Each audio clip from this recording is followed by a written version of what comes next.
everybody, welcome to the Comic Game Movie Show. My name is Deshaun, and today I am here to review Captain Marvel. Not bad, The Marvels.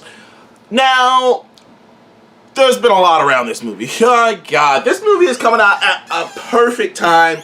Seems like Variety took this shit, like, I don't know what Variety's like gone out of its way to just put out a hit piece on Marvel right around this movie. This movie, I feel so bad for this fucking movie, dude. Not only do you got the super hardcore, the hardcore anti-SJW community, and you got the people like, oh God, I'll never forget when that first Captain Marvel movie came out. Just the discord around that movie was so toxic. I've never seen a comic book movie have such toxicity around it. Not like this. And I've said it before, there are comic book movies with actual criminals in it that got less toxicity around it than this movie. I mean, The Flash had someone who should be in jail and there wasn't this much toxicity around it. I've never seen that before. It was so fucking crazy. And it's like, coincidentally, it just happens to involve 3 female lead characters.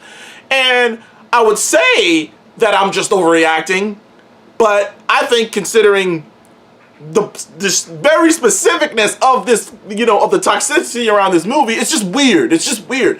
And it's made this movie, and it's a weird franchise. It's made this character / franchise that's become this bullet point for people. It's honestly, my personal opinion, you can tell what kind of person someone, personally, almost. And I'm not saying this movie's above I'm not saying that these movies are above criticism. I haven't even gotten into my review of this movie yet. But you can kind of tell what kind of person someone is. But I've said this when Barbie came out. Between Barbie and this, I'm like, you can tell what kind of person someone is by their reaction to these two movies. But by Barbie and the old Captain Marvel movie. It's one thing if you're like, I didn't enjoy it, it wasn't funny, I didn't think it was that good, because of the plot, the villain, this. I'm like, okay, cool, I can jam with you there. We don't all have to agree on that. But the level of when people start going into it, it's man-hating, and I'm like, okay, that guy I'm not hanging with. That guy, I don't want to be around that guy. And it's just weird how these movies just bring out that level of toxicity.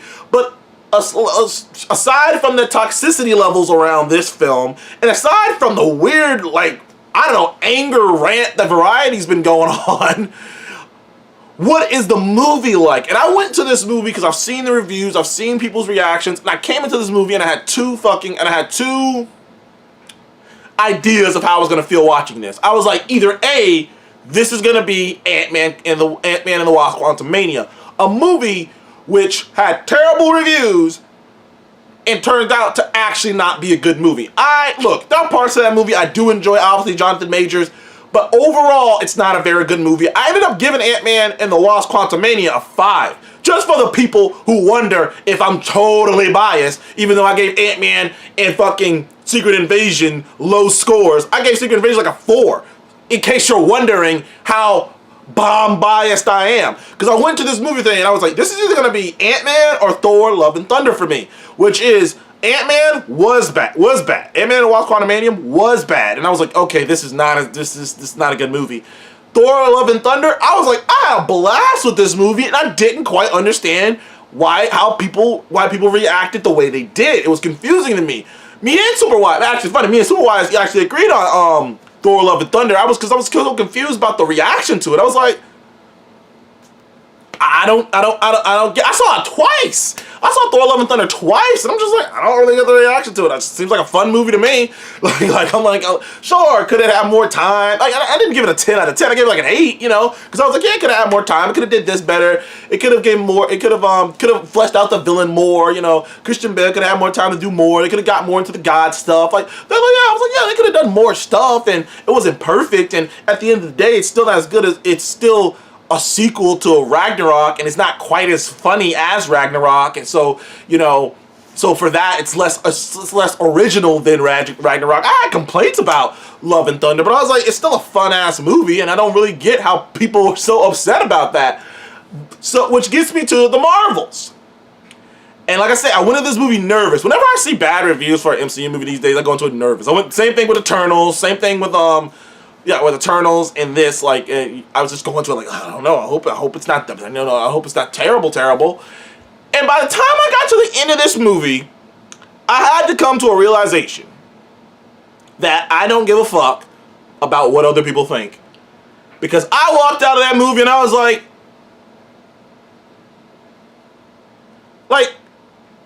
is this the movie that people are like angry about? I can almost understand you. If you're tired of the MCU, if you're tired of that, I get it. Because I walked out of this movie like, just kind of seemed like a really fun time to me, a really fun sequel. It didn't reinvent the wheel or nothing. Don't get me wrong. I'm not saying this shit's in my top 10 MCU movies. This ain't even in my top 15 MCU movies. Well, I would have to... No, it's not in my top 15 MCU movies. Probably.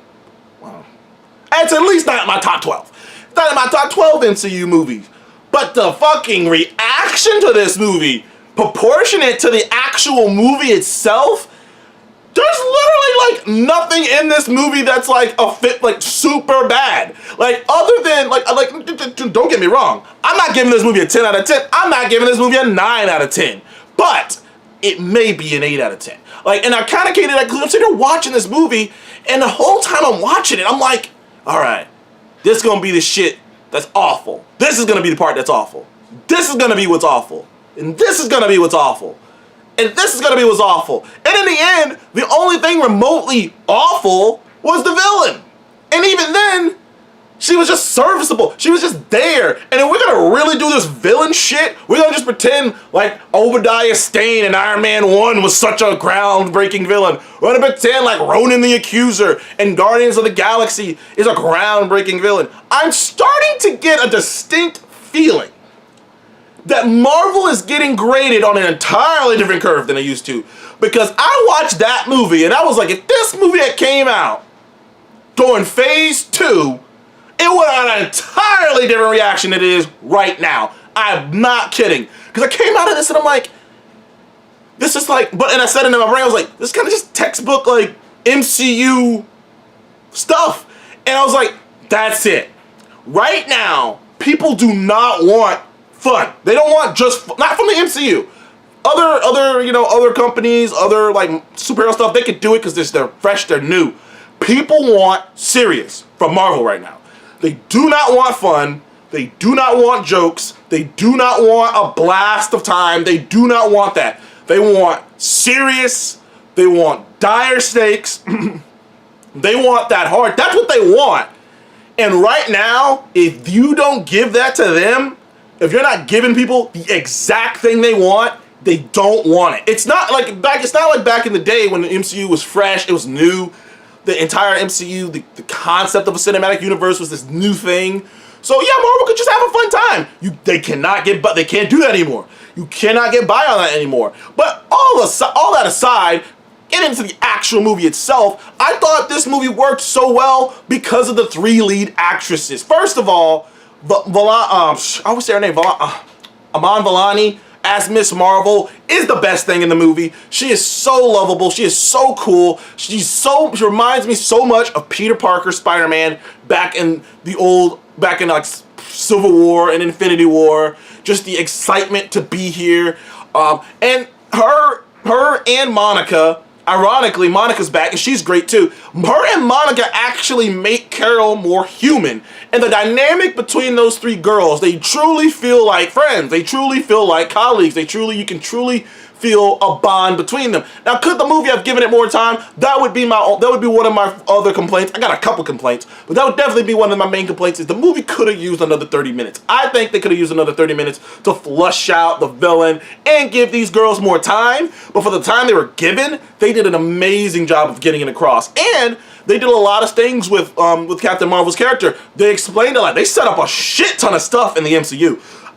So for anyone who's sitting here talking about well, nothing really happens. I'm like, the fuck are you looking at? Not only did they set up Captain Marvel being back on Earth, being an Earth-based hero, they set up the Skrulls all the Skrulls on Earth, because the remaining of the Skrulls are living in New Asgard, they set up the Young Avengers. The post-credit scene set up some shit too. There's a lot of stuff that was kind of set up in this movie. And I was like, they did a lot of, there's so many Easter eggs, so many things in this movie that's setting up the future. Particularly, like I said, having Captain Marvel be an Earth-based hero again, showing what happened to Supreme Intelligence, by the way, which was pretty cool, and also having Monica go the post-credit scenes, especially the setup for the Young Avengers. That's a big setup as well.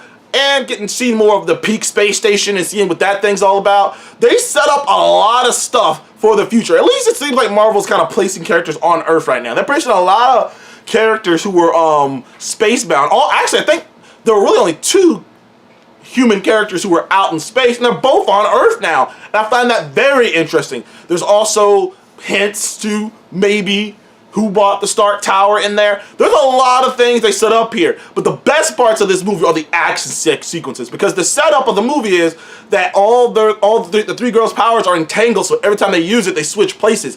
And they do some badass shit with that. They do some really interesting, cool stuff with that, with the power switching thing.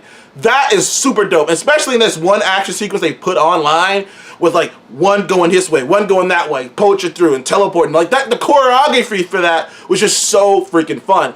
And Nick Fury's there, just being Nick Fury, just being an elder statesman, cracking jokes, cracking a wise joke, and just being overall fun. And the movie ended up being overall fun. Sure, I have my complaints about the movie. First of all, the villain needed more time.